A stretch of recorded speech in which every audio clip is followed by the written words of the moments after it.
பட்டார கிளி பறக்கும் மயானத்தில் அம்மா கிழிஞ்ச பட்டார கிளி பறக்கும் மயானத்தில் அம்மா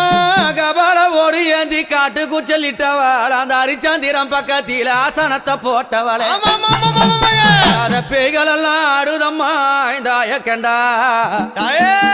ஓடாத பேய்கள் எல்லாம் அங்க ஓடுதம்மா உன்னை கண்டா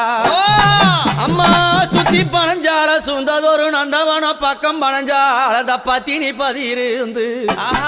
அம்மா அங்க எரியும் போன எழுந்து நிக்கும் அந்த எவளெல்லாம் கூதடி பச்சை பிணை எழுந்து நிக்கும் அம்மா உனக்கு பக்க பூதம் சூழுதடி ரதமேறி புண்ணியவதி வராளாம் நாகரதமேறி நாழகிய வராளாம் எம்பு ரதமேறி வித்த